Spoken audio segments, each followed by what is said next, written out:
और बच्चों ठीक मौज में रहिए, पढ़ते रहिए और बढ़ते रहिए बेटा, ठीक है ना। सभी को सावन की हार्दिक शुभकामनाएं। जय महाकाल, जय सिया राम, जय बजरंगबली। बेटा यहाँ पर चैप्टर था एक, यूनिट थी बेटा मोशन इन प्लेन,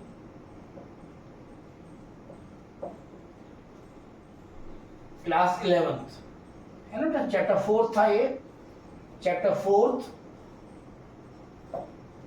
और चैप्टर 4 में बेटा इसके 3 पार्ट मैंने बताए हुए थे, प्रीवियस वीडियोस में मैंने डाला हुआ है, डिस्क्रिप्शन में इसके लिंक डाल दूंगा।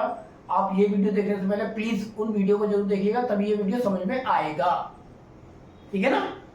देखिए इसके 3 पार्ट मैंने बताए थे। फर्स्ट पार्ट था इसका बेटा vectors,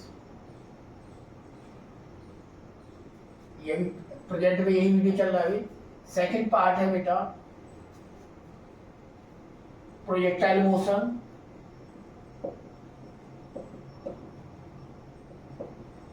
and third part is circular motion.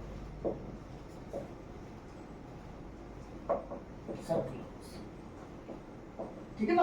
ये मोशन इन प्लेन में 3 पार्ट हैं, वेक्टर, प्रोजेक्टाइल मोशन और सर्कुलर मोशन। ऑलरेडी ये वीडियो भी इसी पर है, 2 वीडियो में ऑलरेडी डाल चुका हूं बेटा, आप लोग देख लीजिएगा। कोई क्वेरी हो तो आप कमेंट कर दीजिए, ठीक। तो ये 3rd वीडियो है इसका, और इसी तरह में ये सपोर्ट करते रहिए। देखिए इसमें हमारा चल रहा था बेटा, थोड़ा सा उस चैप्टर से रिलेटेड थोड़ा सा बताता हूं। ये है i cap, J cap and के कैप। आई कैप क्या रिप्रेजेंट करता था बेटा? आई कैप रिप्रेजेंट करता था direction of x axis, j cap represent करता था डायरेक्शन ऑफ वाई एक्सिस, और k cap represent direction of z axis, और all are mutually perpendicular to each other. ये ऐसे होता है बेटा, ठीक। I cap, J cap and के cap are unit vectors. Unit vector क्या होते थे? वो वेक्टर्स जिनका मैग्नीट्यूड 1 होता था, ठीक है ना, और they are used only to represent the direction. तो ये बेटा किसके डायरेक्शन को रिप्रेजेंट करता था? एक्स एक्सिस का। ये किसका बताता था बेटा? वाई एक्सिस का डायरेक्शन। और के क्या बताता था बेटा? डायरेक्शन ऑफ जेड एक्सिस, है ना। अगर हम 2 kilometre along x axis travel के हमने किया, 2 किलोमीटर एक्स एक्सिस के अलोंग ट्रेवल किया, तो हम इसको ये बोल सकते हैं 2i, है ना। ये तो हो गया डिस्टेंस जो ट्रेवल किया, कोई भी वेक्टर क्वांटिटी हो सकती है ना। तो आई कैप क्या बताएगा कि आपने किसके अलोंग ट्रेवल किया? आपने ट्रेवल किया अलोंग एक्स एक्सिस। अगर वाई एक्सिस के अलोंग ट्रेवल करोगे तो बेटा जे कैप आएगा। आपने 3 किलोमीटर ट्रेवल किया अलोंग वाई एक्सिस, तो 3 जे कैप, ठीक है ना। ऐसे जेड एक्सिस के अलोंग भी हो सकता है, ठीक। तो अब हम निकालेंगे बेटा, हमारी जो आज की हेडिंग है वो है बेटा vectors in terms of, vectors in terms of I cap, J cap and के कैप, इनके टर्म्स ऑफ बेटा वेक्टर्स। तो देखिए क्या करोगे आप लोग, ये दिस इज एक्स एक्सिस, ये वाई एक्सिस, है ना, और ये आपका हो गया Z axis. Z axis is perpendicular to this board, plane of this surface, यानी ऐसे है बेटा। 3D फिगर होता है, यहाँ पॉसिबल नहीं है बेटा। तो इसका डायरेक्शन क्या होगा? आई कैप, वाई एक्सिस का डायरेक्शन होगा j cap, and direction of z axis is k cap. यहां पर एक सपोज भी एक कोऑर्डिनेट है बेटा, a1 कॉमा या a कॉमा b, ये कोऑर्डिनेट है, 2 डायमेंशन है, आपने पढ़ा है 10th क्लास में भी और छोटी क्लास में किया हुआ है। This is the value of x और this is the value of y, है ना बेटा। इसे कहते हैं एब्सिसा, इसे कहते हैं ऑर्डिनेट। तो ये बेटा इसको ऐसे भी, तो ये आई थिंक ये ऑरिजिन है, this is origin A. If the coordinate of this point P is a comma B, that means distance along x axis is A and distance along y axis is B.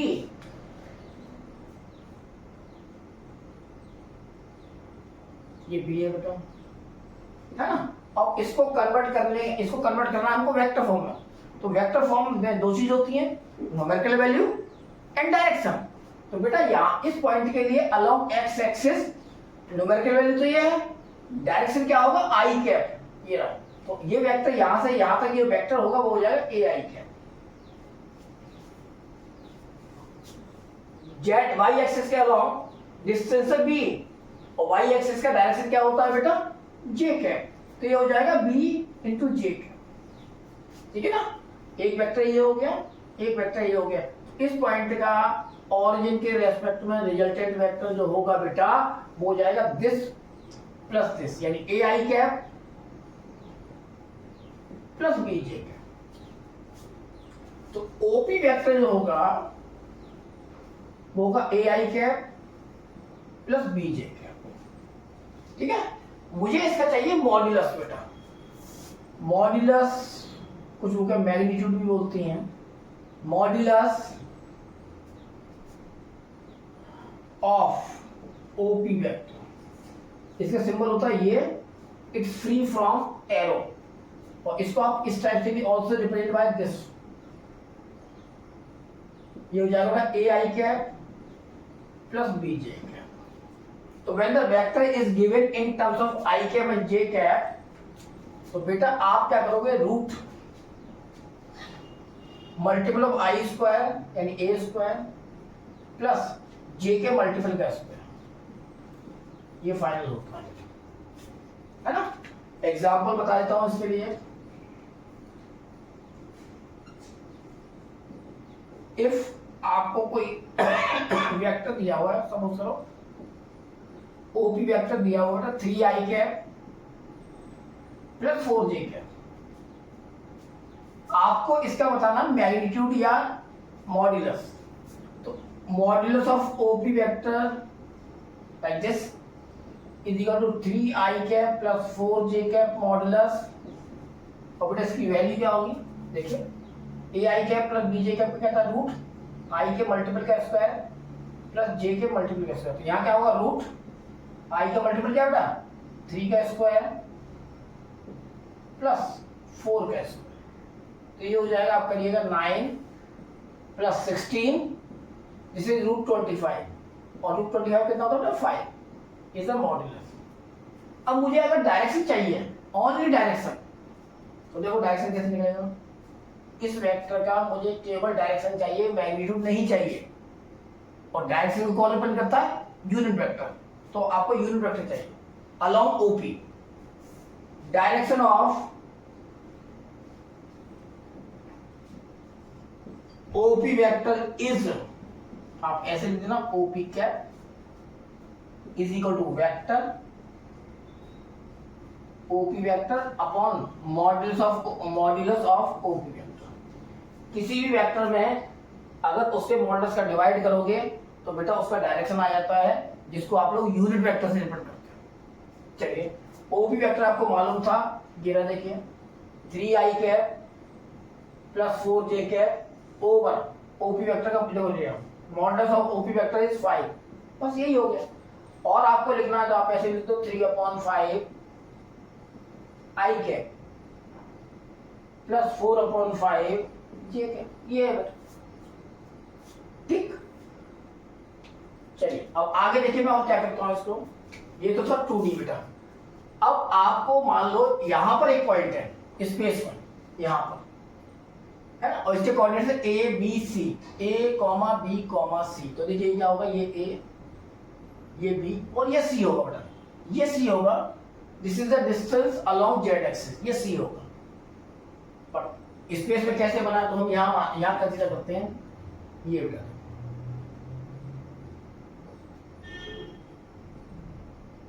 इसको आप point Q consider कर लो, और ये this is the distance along Z axis ऐसे, तो जब ऐसे होगा तो आई थिंक ये दिस वन आल्सो 90 ना, तो ये 90 होगा। इसको आपने कंसीडर कर लिया C, the coordinates of point Q is A, B, और इधर कितना बेटा C, तो ये हो जाएगा C, है ना। ये हो मैग्नीट्यूड हो गया अलोंग जेड एक्सिस, और the direction of z axis is k cap. तो इसको अगर वेक्टर फॉर्म में कन्वर्ट करना है तो C k कैप। ये पॉइंट यहां पर है बेटा, अब इसको यहां से यहां ज्वाइन करोगे तो ये हो जाएगा ये, this is the resultant of this vector and this vector, और इसके अंदर ऑलरेडी दो वेक्टर इंक्लूडेड हैं, और थर्ड ये हो गया, तो ये this is the resultant of A B and C, all three vectors. तो देखिए इसका क्या आएगा बेटा, एक वेक्टर ये हो गया, एक वेक्टर ये हो गया, और ये रिजल्टेंट इन दोनों का। तो इसको क्या करेंगे, ये हो जाएगा बेटा this vector plus B J cap plus ये क्या है थर्ड वन सी के कैप, ठीक है, ये इसका होगा बेटा। तो अगर आपको O Q vector find out करना है, ओ क्यू वेक्टर, तो आपका हो जाएगा O Q vector if the coordinates of point Q is given already. Q के कोऑर्डिनेट्स क्या है बेटा, ए बी एंड सी, और आपको इसको ओरिजिन के रेस्पेक्ट में वेक्टर फॉर्म में कन्वर्ट करना है। तो फर्स्ट इंटू आई कैप प्लस सेकंड इंटू जे कैप, ये देखो, प्लस थर्ड इंटू के कैप, ये हो जाएगा। और आपको इसका मॉडुलस चाहिए, इसका मॉडुलस चाहिए, तो modulus of O Q,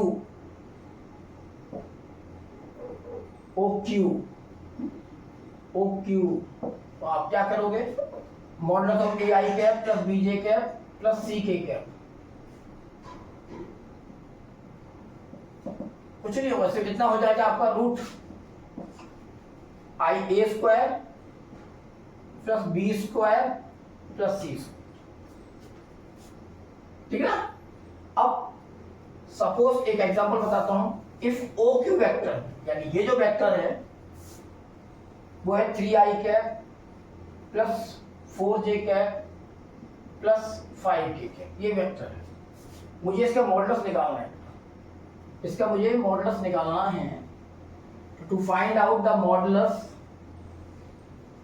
of O Q vector in terms of I cap, J cap and के कैप, तो क्या करोगे, O Q vector 3i cap 4j cap 5k cap modulus under root I का multiple क्या बेटा 3 square, multiple of J is 4 square, multiple K is 5 square. आप इसको आप सॉल्व कीजिएगा, रूट 50 आ जाएगा, सॉल्व कीजिएगा, और 50 को आप ब्रेक करना 2 इंटू 25, और we know that square root of 25 is 5, ये हो जाएगा बेटा 5, यही इसका मॉडुलस है, ठीक है। अब बेटा चलिए आगे करते हैं हम लोग।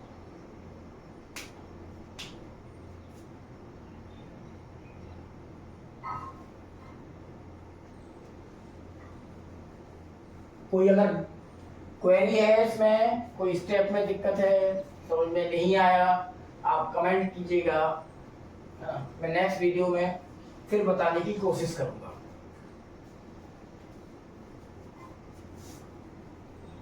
और इसी तरीके से अपना प्यार बनाए रखिए बेटा, मेरे को एनर्जी मिलती रहेगी, हिम्मत मिलती रहेगी।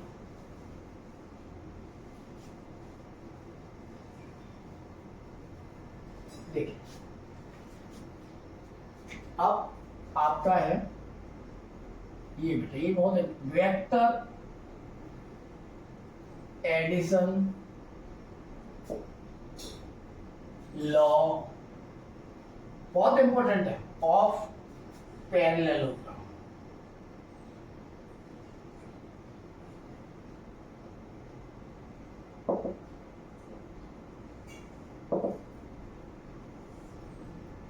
ये क्या है बेटा, अकॉर्डिंग टू दिस लॉ, अगर किसी पैरेललोग्राम के, पैरेललोग्राम क्या होता है मालूम है आपको, अपोजिट साइड साथ parallel, but not necessary they have equal diagonals, ठीक है ना, बस अपोजिट लाइंस पैरेलल होनी चाहिए। तो according to this law, according to vector addition of parallelogram, उसने ये कहा था बेटा, if two adjacent lines of a parallelogram, एक ये है एक ये है, represent two vectors in magnitude and direction, यानी एक लाइन ये हो गई, एक लाइन ये हो गई, एडजेसेंट लाइंस होती हैं जो एक जगह जाके मीट करती हैं, ये दोनों एडजेसेंट हैं, ये दोनों एडजेसेंट हैं, ये दोनों एडजेसेंट हैं, ये दोनों एडजेसेंट, ये दोनों नहीं है, ये कोई लाइंस है। तो उसने ये कहा था कि अगर कोई भी एक पैरेललोग्राम है, उसकी दो साइड्स, उसकी टू साइड्स दो वेक्टर को रिप्रेजेंट करती हैं, इसको P मान लो, इसको Q मान लो, ABCD मान सकते हैं, तो कुछ नहीं है ना बेटा। तो उसका जो डायगोनल होगा वो इसके रिजल्टेंट को रिप्रेजेंट करेगा। ये था vector addition of parallelogram. If two adjacent sides of a parallelogram represent two vectors in magnitude and direction, then its diagonal represent their resultant, ठीक। तो देखिए ये Q है बेटा, तो ये भी Q होगा, by because opposite sides of a parallelogram are equal in length, so they represent equal magnitude and they are parallel, so they represent same direction। तो ये वेक्टर Q है, तो ये भी vector also represent by Q, ठीक।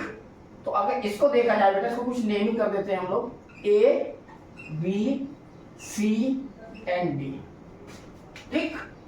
तो मुझे by vector addition law या by addition of two vectors आपने किया हुआ है, this vector plus this vector is equal to R vector. तो इसकी बेटा दो फॉर्म होती है, एक होती है वेक्टर फॉर्म। तो वेक्टर मेथड क्या कहता है, अकॉर्डिंग टू वेक्टर मेथड ये हो जाएगा vector R is equal to vector P plus vector Q, ठीक। और एक होता है बेटा एल्जेब्रिक मेथड। देखिए इसमें क्या होगा, मेन इसका ड्राइव होगा एल्जेब्रिक मेथड।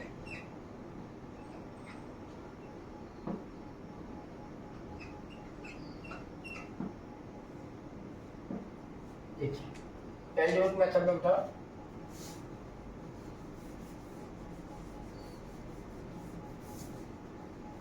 आप यहां से आपको ये गिवन है कि this one is vector P, this one is vector Q and also given the angle between P and Q vector is theta, है ना। तो इसका रिजल्टेंट होता है बेटा R, resultant vector R is equal to root first vector square plus second vector square plus twice of this into cos of angle between P and Q, this is theta, ये है ना। और इसी के अंदर डायरेक्शन ऑफ रिजल्टेंट बेटा, direction of resultant, इसको आप बहुत जल्दी जल्दी नहीं समझा सकते, समझाएंगे तो आपको समझ में हो सकता नहीं आए मोस्टली बच्चों को, इसे थोड़ा स्लो हो रहा है, ठीक है। डायरेक्शन ऑफ रिजल्टेंट R, इसका डायरेक्शन आप ये मान लीजिए कि ये जो रिजल्टेंट है वो इस वेक्टर के साथ में एंगल बना रहा है फाई, अल्फा ही मान सकते हैं आप, अल्फा मान लीजिए कोई दिक्कत नहीं, अल्फा। तो इसका फॉर्मूला जो होता है बेटा, alpha is equal to tan inverse, मैं बताऊंगा इसके बारे में, ड्राइव करके बताता हूं इस वीडियो। टेन इनवर्स ये बेटा Q साइन थीटा ओवर, ये थीटा है ध्यान रखिएगा, ये Q है बेटा, Q को ये बाहर तक निकालते हैं, थीटा है upon P plus Q cos theta, ये होता है। ठीक, अब इसका मैं ड्राइव कराता हूं, पहले इसका और फिर इसका, उसका मैं वीडियो को एंड कर दूंगा। देखिए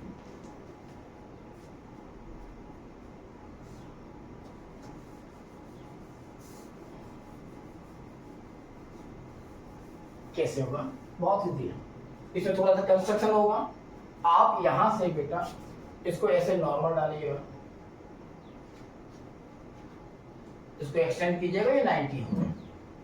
ए बी सी डी इसको आप ई कंसीडर कर लीजिएगा, ठीक है। और ये line parallel to this line, तो this angle should be equal to this. ये थीटा है तो ये भी थीटा ही होगा बेटा। चलिए अब क्या कीजिएगा, ये एक राइट एंगल ट्राइंगल है।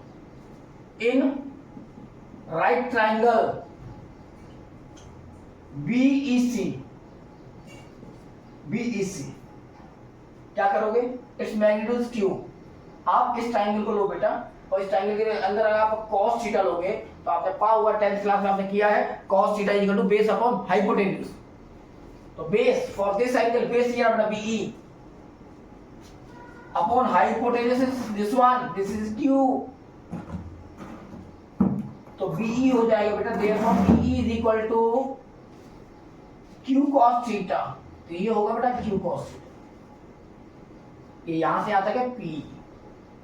ठीक, तो ये आपको आगे ऐसे आप ये फाइंड आउट करोगे। तो इसके लिए आप क्या करोगे, for this angle this is perpendicular और हाइपोटेन्यूज इज ऑलरेडी गिवन, तो आप साइन थीटा लो।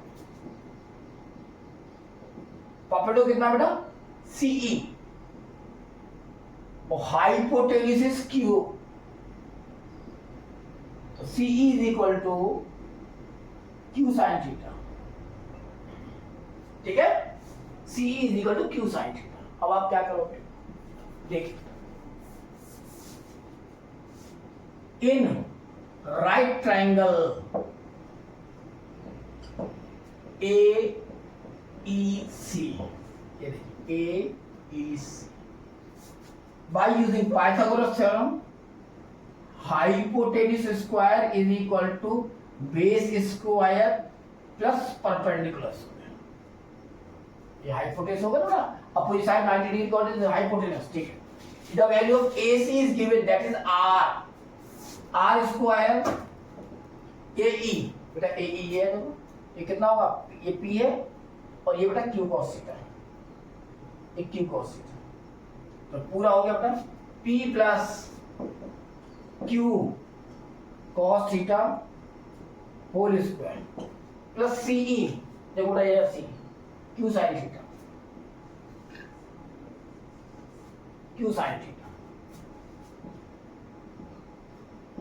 Whole square. इसको ओपन कीजिएगा किस फॉर्मूले से, a plus B whole square. Formula आपको मालूम है, a square plus B square, यानी इसका square plus 2 into this 2a भी होता है ना, तो 2a into B, 2p cube cos theta plus कितना होगा बेटा, q square sine square theta. अब इसको अरेंज कीजिएगा, रीअरेंज इसको बेटा एक साथ लीजिएगा, कितना आएगा, cos square theta plus sine square theta plus 2p Q cos theta.